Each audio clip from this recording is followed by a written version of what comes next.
Olá, abençoados! Graça e paz, bem-vindos ao canal da Graça Pura. Muito obrigado aí a todos os inscritos, né?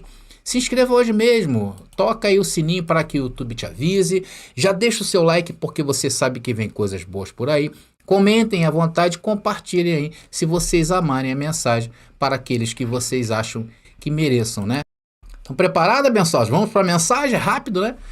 Bom, queridos, nós temos tratado aqui neste canal, nestas últimas mensagens, sobre a vinda de Jesus. E essa vinda foi nos aclarada na Bíblia que ela já ocorreu. E isso tem despertado dentro de nós um interesse cada dia maior de conhecer cada detalhe dessa vinda, não é verdade? E hoje nós vamos falar do juízo final.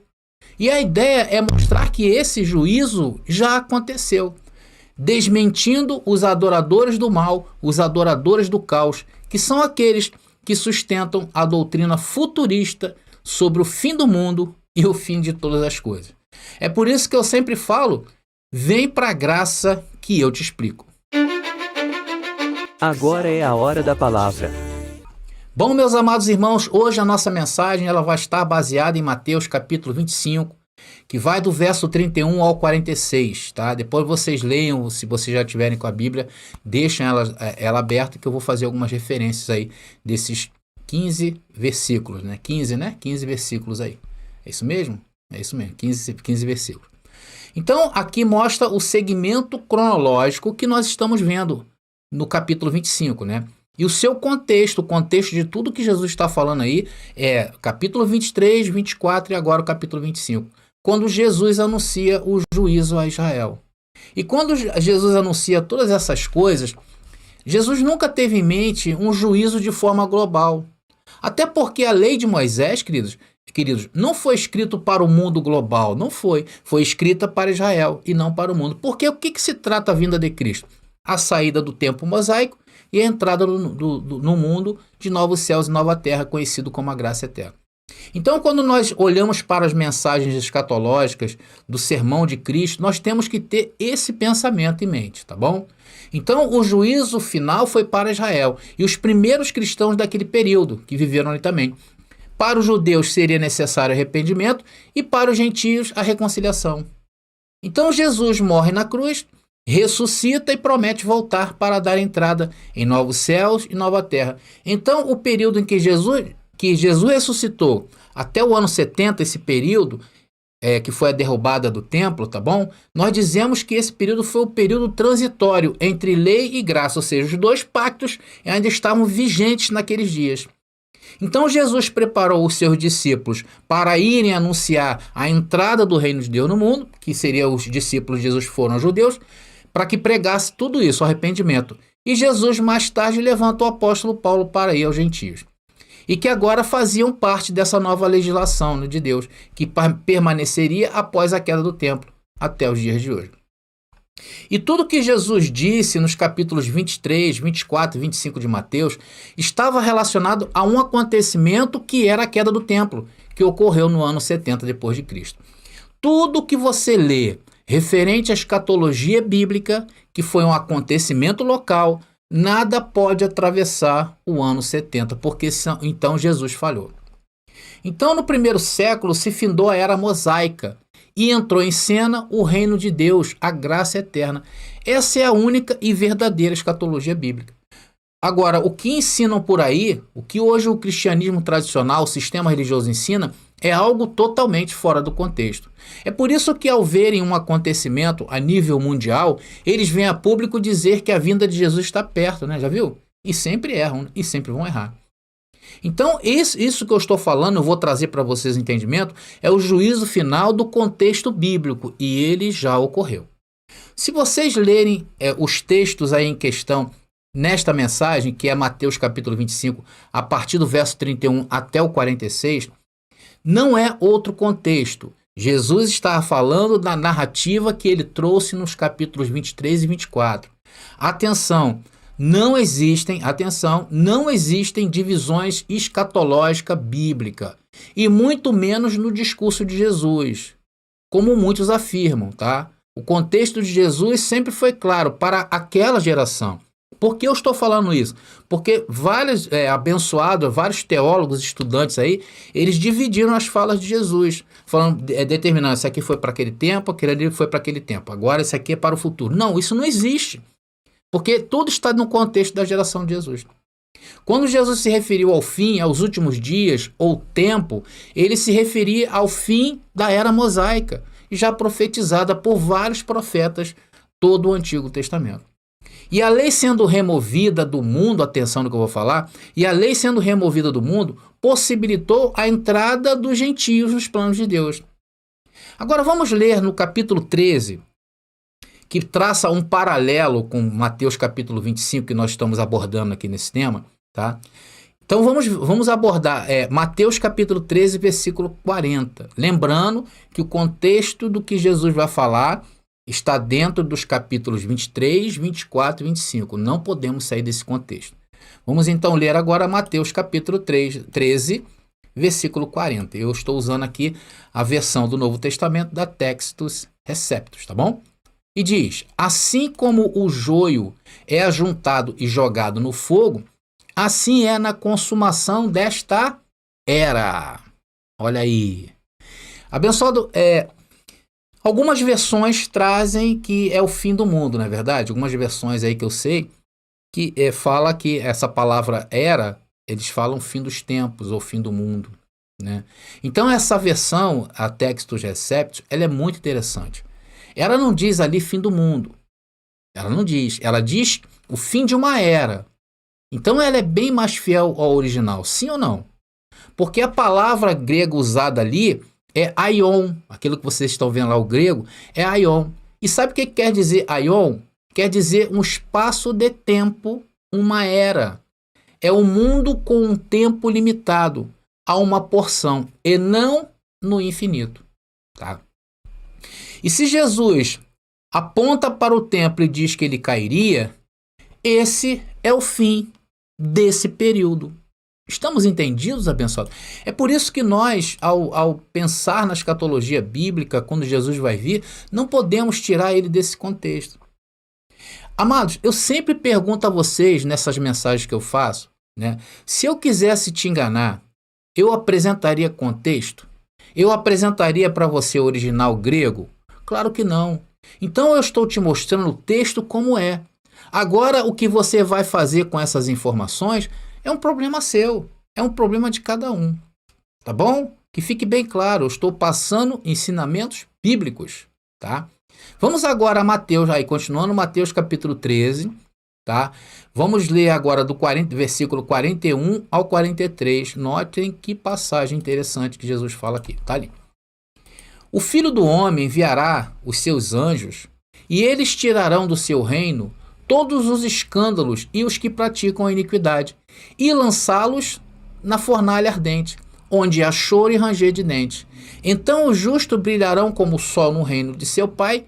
Quem tem ouvidos, ouça.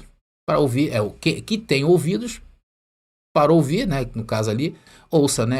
Quem tem ouvidos, ouça. Para ali entrou de intrusão.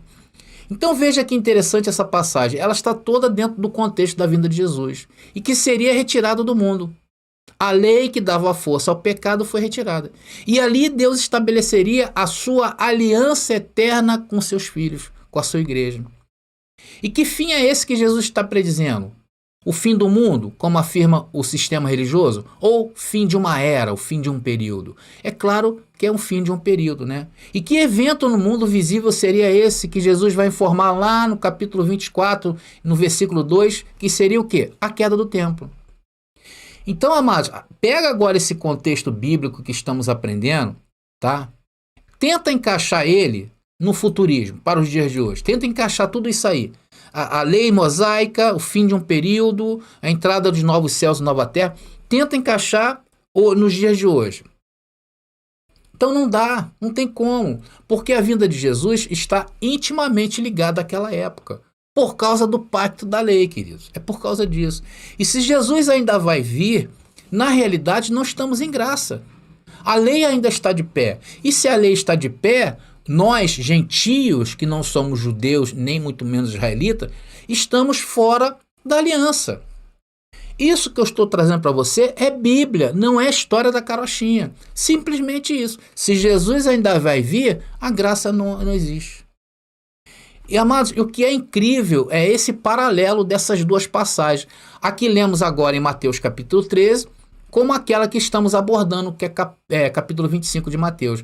Vamos ler o versículo 31 de Mateus 25? Veja como é que é a mesma coisa, abençoado. Isso é um paralelo bíblico, chamado paralelo bíblico. Está aqui, Mateus capítulo 25, versículo 31, que diz: quando o Filho do Homem vier em sua glória, e todos os santos anjos com ele, então se sentará no trono de sua glória. Veja como essa passagem ela faz paralelo com o verso 41 de Mateus 13. O Filho do Homem enviará os seus anjos, e eles tirarão do seu reino os escândalos e os que praticam a iniquidade. Agora veja aí mesmo o verso 32. Vamos avançando no verso 32. Mateus 25, versículo 32. Tá? Tá ali, tá falando de juízo, tá, abençoado? E todas as nações estão reunidas diante dele, e ele as separa uma das outras, como o pastor separa suas ovelhas dos cabritos. Vamos ver mais um paralelo entre Mateus capítulo 13 com Mateus capítulo 25. Agora vamos lá em Mateus capítulo 13, versículo 41 e 42, tá ali. E diz: o Filho do Homem enviará os seus anjos, e eles tirarão do seu reino todos os escândalos e os que praticam a iniquidade, e lançá-los na fornalha ardente, onde há choro e ranger de dentes. Então, eu estou batendo nessa tecla, eu estou batendo muito nessa tecla, abençoado. É porque o sistema religioso, ele dividiu a escatologia em dois tempos. Um para aqueles dias e outro para o futuro. Mas eu estou usando a mesma coisa que Jesus falou no capítulo 13. E ele também falou no capítulo 25. Vamos ler. Vamos ver o que Jesus falou também no capítulo 25. Isso aqui cai por terra, sabe o quê? A divisão que eles fazem em relação à escatologia de Jesus. E diz ali, ó, o mesmo texto de Mateus capítulo 16. Olha, todas as nações serão reunidas em sua presença. E ele separará as pessoas como um pastor separa as ovelhas dos bodes. Colocará as ovelhas à sua direita e os bodes à sua esquerda. Então o rei dirá aos que estiverem à sua direita: venham vocês, que são abençoados por meu Pai, recebam como herança o reino que ele lhes preparou desde a criação do mundo. Amados, isso é ou não é, faz parte do juízo final? É o juízo final. E hoje não tem nem porquê achar que isso é para os dias atuais. Depois vocês leem todo o restante do capítulo 25 de Mateus, tá? Você vai ver como se daria o juízo, o julgamento final. Isso vamos fazer isso para a gente não ler tudo, senão a gente vai ficar muito tempo aqui, a mensagem vai ficar longa. Isso não é o nosso objetivo, tá? O fato é que depois de escutar essas verdades inegáveis, você pode ainda continuar aí batendo o pé e achando que Jesus ainda vai vir, porque foram muitos anos de ensino errado, não é verdade? Às vezes eu entendo a dificuldade que os abençoados têm em entender isso, porque é muito tempo, né? Tá? Mas se você crer, ainda continuar crendo no ensino errado, você vai ter que atropelar isso que eu estou falando. Você vai ter que dizer que isso aí não é Bíblia, e eu estou mostrando a Bíblia. Eu estou mostrando a Bíblia pela Bíblia.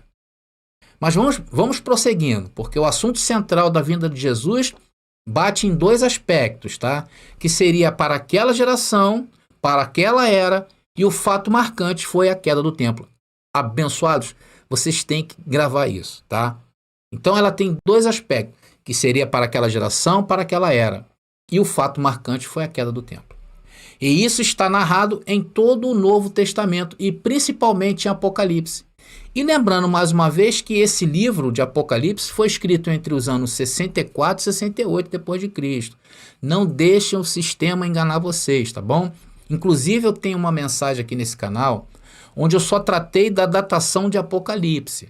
Vai lá e veja que você não vai ter mais dúvida sobre o ano que foi escrito esse livro. Se te ensinar errado, você vai reaprender. Eu vou deixar aqui nas descrições deste vídeo, tá bom? Também vou deixar fixado no primeiro comentário aqui, tá? Se você tá vendo aí depois, você vai ver que vai estar fixado lá, né? O sistema bate o pé dizendo que foi escrito entre o ano 90 e 95. Isso não é verdade. Vai lá e veja o vídeo, porque eu trouxe a cronologia dos imperadores. Dá uma quebrada neles. Vai dar certinho, vai bater certinho com essa data aqui que eu falei, entre 64 e 68 depois de Cristo. Depois vocês leiam também Apocalipse capítulo 11, é importante falar isso, que João recebeu ordens para medir o templo, está lá escrito. Apocalipse capítulo 11. João recebeu ordens para medir o templo. E se fosse no ano 70 ou depois do ano 70, né, como eles afirmam que foi escrito, João não receberia essa ordem, né? Se ele recebeu essa ordem para medir o templo, é porque o templo estava de pé. Inclusive, João até relata que viu pessoas dentro do templo. Então, tudo que Jesus predisse sobre a sua vinda, o juízo final, a ressurreição dos mortos, né, se deu na queda do templo, inaugurando assim novos céus e nova terra, o novo e vivo caminho, o nascimento do homem espiritual, como Paulo fala, né, o homem interior. Agora vamos falar sobre a ressurreição dos mortos. Vamos dar uma palhinha aqui sobre a ressurreição dos mortos, que é um outro evento muito explorado pelos futuristas. Eles dizem que ainda há necessidade da ressurreição e eles imaginam corpos saindo, né, de vários locais, aí, não só de tumbas, né, de vários locais onde tem um morto. Eles acham que aquele morto vai aparecer, vai subir e tal, né? Eles imaginam tudo isso em modo físico, ou seja, eles creem, aquela passagem que diz que todo olho verá, então eles tomam posse disso e eles querem ver tudo e levam tudo ao pé da letra. Por isso não aceitam os nossos argumentos, tá, sobre o evento da queda do templo como a vinda de Jesus. Eles não aceitam. Agora vamos a uma passagem no Antigo Testamento que é fatal, em Daniel capítulo 12, tá, que é um contexto da parousia de Jesus.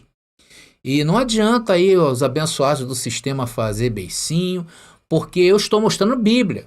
Não estou falando sem argumentação, eu não estou falando sem contextualização. Vamos ler Daniel capítulo 12, versículo 1?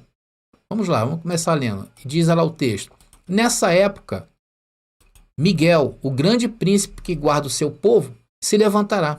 Haverá um tempo de angústia como nunca houve desde que as nações vieram a existir. Nesse tempo, porém, todos de seu povo que tiverem o nome escrito no livro serão salvos. De que Daniel está falando? Do juízo final, não é verdade? Predito por quem? Quem que nós vimos prever isto? Jesus. Então ele fala de um tempo de angústia. Isso aqui Jesus falou que seria a grande tribulação. E quando ele diz que o povo será salvo, que tem o nome escrito no livro, Jesus também disse a mesma coisa. E no verso 2, Daniel profetiza sobre a ressurreição dos mortos. Vamos ler? Daniel agora capítulo 2, 12, 2, que diz: muitos dos que estão mortos e enterrados ressuscitarão, alguns para a vida eterna e outros para a vergonha e a desonra eterna. E isso aconteceria quando? Na geração de Jesus. O texto é claro, queridos. Daniel recebe as orientações de Deus e diz que jamais haveria dias iguais a estes. Dias de dores, de lamentações, perseguições. E isso ele estava falando acerca do que previnha no futuro, o juízo final, que vimos nos capítulos 23, 24 e 25 de Mateus, Jesus falando sobre isso. Então aconteceu a grande tribulação, depois da ressurreição. O juízo final, os justos herdando o reino de Deus, ou o reino no ano 70 depois de Cristo. E se você não aceitar esse argumento bíblico, vai ter que rasgar Daniel capítulo 12, né? Se você não aceita esse argumento, tudo o que estamos falando até agora, amados, está numa sincronia perfeita e sincera entre o tempo daqueles dias. Eu não estou aqui trazendo conceitos novos, porque o futurismo, sempre que ocorre algo, eles vêm trazendo conceitos novos, não é verdade? E assim ficam eles aí nesse malabarismo temporal. São igual aqueles equilibristas fazendo malabarismo com a faca, já viu? Então, para não pegar neles, eles se desviam. Aí eles vêm a público, não, mas não era assim, porque eu pensei que era assado. Enfim, eles inventam mil coisas. Assim está o sistema. E qual é o resultado disso aí que a gente está vendo no sistema religioso? Qual é a vida desses homens como estão? Principalmente aqueles que vêm a público aí. Já viu como é que está?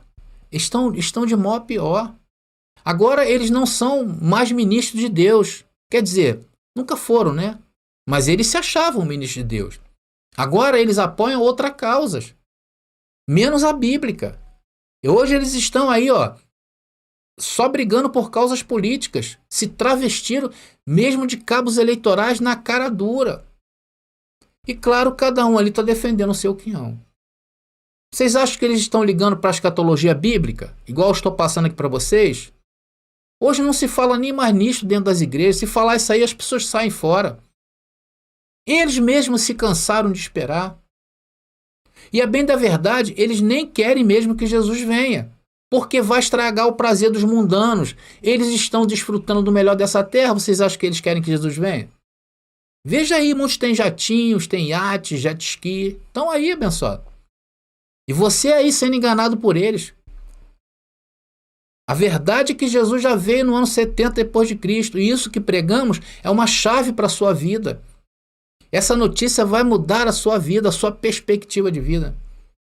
Mas vamos voltar agora ao texto de Daniel capítulo 12. Vamos ler do 4 ao 7. Vamos lá. Daniel capítulo 12, versículo 4 ao 7, que diz: Mas você, Daniel, mantenha esta profecia em segredo. Cele o livro, e atenção nessa palavra, cele o livro, tá? Até o tempo do fim. Quando muitos correrão de um lado para o outro, e o conhecimento aumentará. Então eu, Daniel, olhei e vi 2 outros em pé, em margens opostas do rio. Um deles perguntou ao homem vestido de linho, que agora estava sobre o rio: Quanto tempo passará até que terminem esses acontecimentos espantosos? O homem vestido de linho, que estava sobre o rio, levantou as 2 mãos em direção ao céu, pronunciou um juramento solene àquele que vive para sempre e disse: Passará um tempo, tempos e meio tempo. Quando o povo santo finalmente for quebrada, todas estas coisas se cumprirão. Meus queridos, o que mais me chama a atenção nesses versos que eu li é que ele é todo contextualizado com a vinda do Senhor, predita lá por Jesus, né? Que seria quando o templo viesse abaixo, e ocorreu no ano 70. Deus diz a Daniel: olha, cele esse livro até o tempo do fim. Porque quando Daniel recebeu essa profecia, ainda faltavam muitos anos para se cumprir. Por isso que ele disse cele. E o tempo do fim seria quando passasse um tempo, depois de tempos, depois meio tempo. Sabe o que significa isso? As 70 semanas de Daniel. E que o seu final se deu na queda do templo. Olha só a cronologia. Ali em Jerusalém, no ano 70. Depois eu vou trazer essa mensagem, tá, das 70 semanas para vocês. É muito interessante, tá? Nós vamos falar das 70 semanas de Daniel. Essa semana agora devo estar trazendo para vocês aí. E depois ele disse que seria quando o povo santo finalmente fosse quebrado. E aqui entendemos mais uma vez que ocorreu na destruição da cidade de Jerusalém. Vamos prosseguindo. Daniel agora capítulo 12, versículo 8, que diz: Ouvi o que ele disse, mas não entendi o significado. Por isso perguntei: Meu senhor, como estas coisas terminarão? Então quando se dará o fim de todas essas coisas? Pergunta Daniel, né? E Deus disse o quê? Espera, que ele teria que esperar. Versículo 9, está a resposta aí de Deus para Daniel. 12, versículo 9. E diz: Ele respondeu: Agora vá, Daniel, pois aquilo que eu disse será mantido em segredo e selado até o tempo do fim. Então, aqui é o contexto do que Jesus estava falando, tá? E agora vamos a Apocalipse capítulo 22. O contexto é o cumprimento de todas as profecias relacionadas à queda de Jerusalém e ao templo totalmente destruído. Vamos agora a Apocalipse 22, que quer dizer, o contexto é esse. Então, aquela pergunta que Daniel fez, né, sobre selar o livro, aqui o Senhor já age diferente, preste atenção. Lá em Daniel ele mandou selar. Aqui ele diz para não selar, porque estava próximo ao acontecimento. Vamos ler. Apocalipse capítulo 22, versículo 10. Apocalipse 22, versículo 10 ou 2. Versículo 10. Que diz: Em seguida disse: Não lacre com o selo as palavras proféticas deste livro, porque o tempo está próximo. Meus queridos, aqui está claro essa questão de tempo para vocês, não está? E a palavra tempo no grego aí, que eu até botei essa palavra em grego, é kairos, que quer dizer um pequeno tempo, uma estação, uma oportunidade, uma ocasião. Agora, amigos, pense comigo aqui. Se o autor quisesse dar uma outra conotação de tempo, deixa eu voltar aqui com a minha imagem, que é importante isso que eu vou falar com vocês. Se o autor quisesse dar outra conotação a um tempo mais distante, né, se ele quisesse fazer isso, por exemplo, como se ele estivesse falando, se referindo a 2000 anos depois de ser escrito isso aí, ele falaria o quê? Em tempos distantes. E também não mandaria João deixar o selo aberto. Ele iria mandar lacrar, ele iria mandar selar, igual fez com Daniel. Ele disse para Daniel, sele, porque o tempo está longe. E aqui ele não manda selar. Vamos ver uma outra coisa interessante lá no primeiro capítulo de Apocalipse, só para nos dar uma ideia maior sobre isso que eu estou falando. Apocalipse 1:1, e está aí para vocês. Vamos ler. E diz: revelação de Jesus Cristo que Deus lhe deu, Deus mostrou a seus servos. Deixe-o ver o que ocorrerão em breve. E ele enviou foi pelo seu anjo ao seu servo João. Amados, e essa palavra aí em grego, que eu deixei ela aí para vocês, se lê tachos, tá?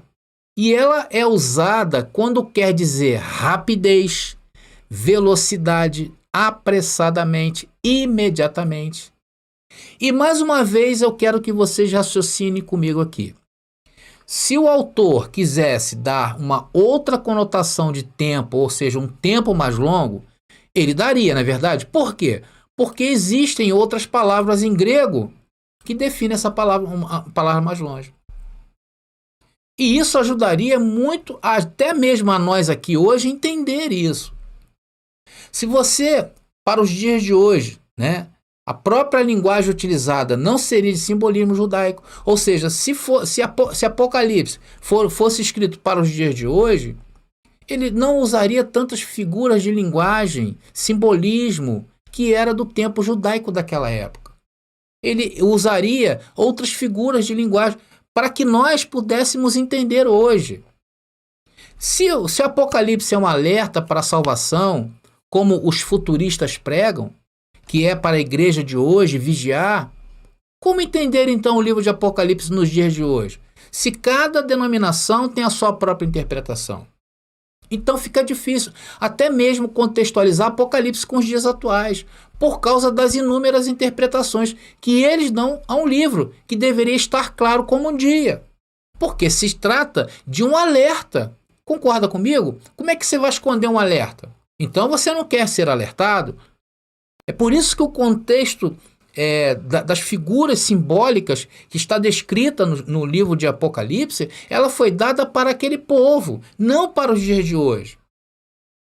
Estão entendendo, abençoado? Porque o Apocalipse se trata de estar atentos para serem salvos do grande juízo, das coisas que iriam acontecer. E a gente encontra o quê? Um Apocalipse totalmente misterioso, porque eles tentam entender Apocalipse para os dias de hoje. Então essa tese futurista ela cai por terra. E o que lemos lá em Daniel, quando ele aborda o tempo, né, dos tempos e da metade de um tempo, se deu aqui, quando a cidade de Jerusalém foi destruída e o templo veio abaixo. E o juízo foi para Israel. E a igreja de Cristo, depois desses acontecimentos, seriam beneficiada. Porque no mundo nós fomos beneficiados no mundo espiritual. Foi o que houve. Foi a grande mudança que houve naqueles dias. E hoje nós usufruímos disto. E no juízo, a igreja herdou para todo sempre as benesses desse tempo. E glória a Deus por isso, né? Então, abençoados, vocês vejam que o que nós estamos argumentando está dentro da palavra. O contexto é esse. A vinda do Senhor foi para terminar um pacto e inaugurar um novo pacto.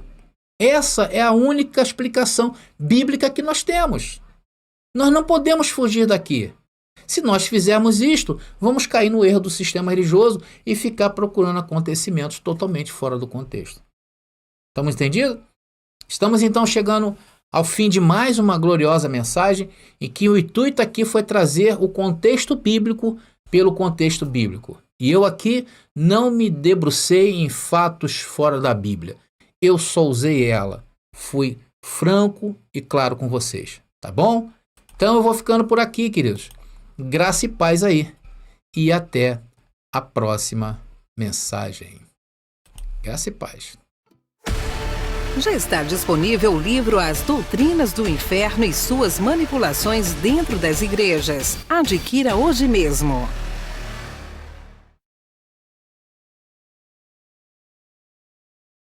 Você vai ouvir agora depoimentos de quem já adquiriu as nossas apostilas. Olá, abençoados, meu nome é Elza, adquiri a apostila e chegou ontem. Eu já estou desfrutando de temas muito bem explicados e com muitas referências bíblicas. Isso vai nos dando bases e argumentos irrefutáveis. Agora sim me sinto mais preparada. Quando o irmão André Pimentel falou da próxima geração, que deveríamos deixar um legado, pensei nos meus netos e resolvi adquirir e não me arrependo. Quer um conselho? Adquira a sua também. Não perca tempo, adquira já. Entre em contato pelo nosso WhatsApp 21 97987 4668.